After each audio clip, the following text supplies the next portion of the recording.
Hai, Assalamualaikum warahmatullahi wabarakatuh. Jumpa lagi bersama saya, Ayuri. Kali ini kita akan belajar tentang pembahasan soal SKB CPNS PGSD Kompetensi Pedagogik Part 1. Sebelumnya, ayo dukung dan bantu channel ini ya dengan cara subscribe gratis. Jangan lupa subscribe. Oke, sudah siap belajar? Ayo siapkan catatanmu dan kita mengerjakan soal. Nomor 1. Salah satu model pembelajaran inovatif adalah discovery learning. Langkah awal model tersebut diberikan stimulasi atau pemberian rangsangan berpikir untuk pembelajaran hubungan antar makhluk hidup dalam suatu ekosistem, khususnya rantai makanan dan jaring-jaring makanan, maka kegiatan stimulus yang paling benar adalah... Oke, jika menemukan soal yang panjang seperti ini, kalian jangan langsung pusing mencari jawabannya, tapi kalian tentukan dan temukan kata kuncinya. Ya, oke, di sini kata kuncinya adalah stimulasi atau pemberian rangsangan berpikir. Kegiatan langkah awal yang berupa stimulasi atau pemberian rangsangan berpikir. Ya, kita cari kegiatan langkah awal yang memberikan stimulasi atau pemberian rangsangan berpikir yang mana. Oke. Sudah tahu jawabannya? Ayo kita bahas bersama-sama. Yang A. Siswa membaca buku dan mengamati media gambar tentang suatu ekosistem. Oke, kita simpan dulu. Yang B. Siswa berdiskusi dengan teman sebangku untuk merumuskan hipotesis. Ini sepertinya bukan di langkah awal dan bukan pemberian stimulasi. Berarti yang B salah ya. Yang C, siswa menuliskan jawaban pertanyaannya di buku. Ini juga bukan, salah. Yang D, siswa menjawab pertanyaan dari guru tentang macam-macam ekosistem. Nah, ini juga bukan pemberian stimulasi pada langkah awal pembelajaran, tapi ini di akhir pembelajaran dan pada inti pembelajaran. Berarti yang D juga salah. Berarti jawabannya yang benar adalah yang A. Betul. Paham? Nah, ini. Di soal tadi kaitannya dengan discovery learning. Masih ingat kalian apakah karakteristik dari discovery learning itu?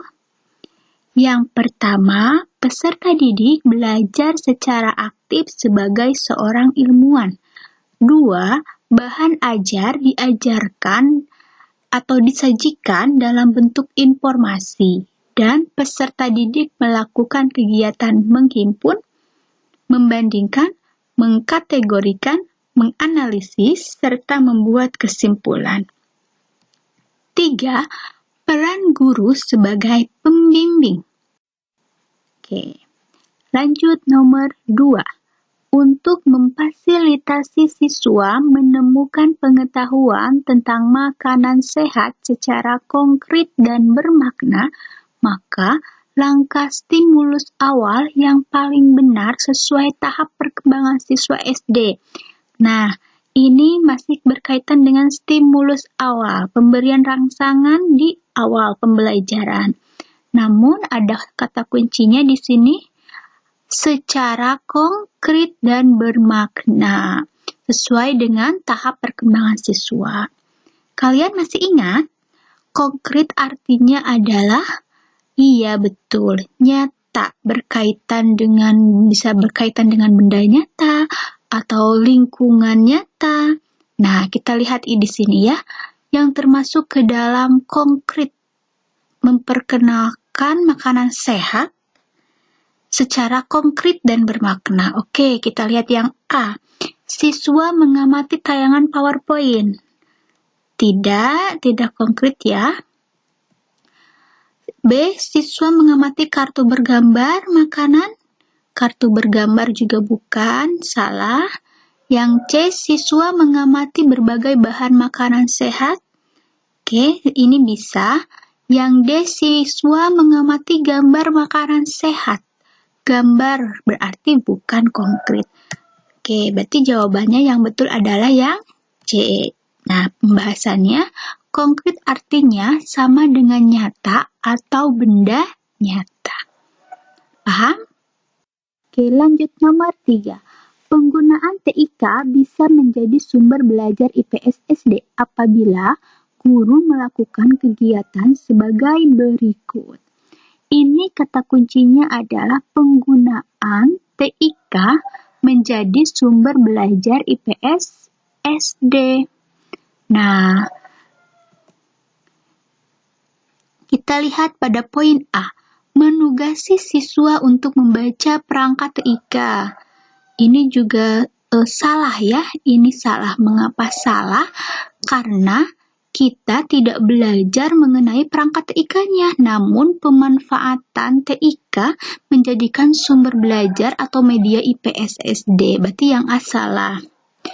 Yang B, menugasi siswa untuk menyimak informasi dari TIK. Oke, menyimak informasi dari TIK bisa saja, betul, karena mungkin informasi di sini bisa berkaitan dengan pembelajaran IPS. Oke, kita simpan dulu. Yang C, menugasi siswa untuk membaca spare part TIK. Ini juga salah. Yang D, menugasi siswa untuk melihat perangkat TIK. Ini juga salah. Oke, jadi yang betul adalah ya, yang B. Nomor 4. Jika rumusan indikator terampil mengkomunikasikan hasil kerja dalam bentuk laporan kegiatan, maka aspek-aspek penilaian untuk menilai indikator tersebut adalah, kalian sudah bisa menentukan kata kuncinya apa? Ya, di sini adalah kata kuncinya membuat laporan kegiatan. Bentuk laporan kegiatan. Ya, mengkomunikasikan hasil kerja, namun hasilnya nanti harus ada laporan kegiatan. Mana aspek penilaian yang berkaitan dengan indikator tersebut? Oke, kita lihat yang A. Ketika menilai sebuah laporan, apa yang harus kita nilai? Coba lihat yang A. A, sistematika laporan, bisa. Isi laporan, bisa. Dan D, data objektifnya. Oke, ini kayaknya betul ya, kita simpan dulu. Yang B, sistematis, komunikasi lancar, intonasi, dan ekspresi. Bukan. Salah. Mengapa salah? Karena komunikasi lancar, intonasi, itu kan penyampaian laporannya secara langsung. Dikomunikasikannya secara langsung melalui lisan. Nah, yang dinilai di sini indikatornya mengkomunikasikan hasil kerja dalam bentuk laporan kegiatan. Berarti yang B salah. Yang C, sistematika laporan, keberanian, intonasi. Ada intonasi, ekspresi, berarti salah. D, sistematika, keberanian, intonasi, ekspresi, serta objektif, ini juga salah. Jadi yang betul adalah yang A. 5. Salah satu indikator dalam pembelajaran IPA kelas 5 adalah menganalisis faktor-faktor yang mempengaruhi proses fotosintesis. Untuk mencapai indikator tersebut, Bu Rina melaksanakan pembelajaran menggunakan pendekatan saintifik. Kegiatan mengumpulkan data tentang perbedaan tumbuhan yang diletakkan di tempat gelap dan terang. Dalam pembelajaran tersebut adalah, kata kuncinya apa? Nah, kata kuncinya adalah pendekatan saintifik dan kegiatan mengumpulkan data. Pendekatan saintifik ini adalah pendekatan yang proses kegiatannya bisa melalui percobaan. Ya, siswa mengamati, menemukan sendiri suatu pembelajarannya. Nah, di sini mana kegiatan mengumpulkan data yang sesuai dengan pendekatan saintifik? Kita lihat yang A. Siswa mencatat dari guru. Mencatat berarti langsung menerima saja, begitu saja. Berarti ini salah. Yang B. Siswa mencatat informasi dari buku. Juga salah. Yang C. Siswa menyajikan tabel hasil pengamatan. Oke, di sini ada proses pengamatan, ya, termasuk ke dalam pendekatan saintifik, namun tidak sesuai dengan yang diminta di soal.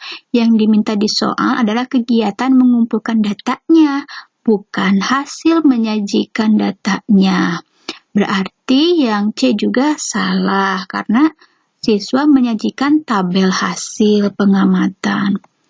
Coba kita lihat yang D. Siswa mencatat hasil percobaan. Nah, ini bisa mencatat hasil percobaan dari perbedaan tumbuhan yang diletakkan di tempat gelap dan terang, salah satu kegiatan mengumpulkan data sesuai dengan pendekatan saintifik. Jadi jawabannya adalah yang D. Oke. Paham? Lanjut ke pembahasannya. Perlu kalian ketahui dan perlu kalian ingat bahwa prinsip pembelajaran saintifik itu adalah pertama, berpusat pada peserta didik. 2, membangun konsep berdasarkan pemahamannya sendiri. 3, melibatkan keterampilan proses sains dalam mengkonstruksi konsep, hukum, atau prinsip. 4, melibatkan proses kognitif yang potensial dalam merangsang perkembangan intelektual, khususnya keterampilan berpikir tingkat tinggi. Oke, sekian dan terima kasih. Semangat! Jangan lupa terus belajar dan jadilah kuda hitam di SKB nanti. Wassalamualaikum warahmatullahi wabarakatuh.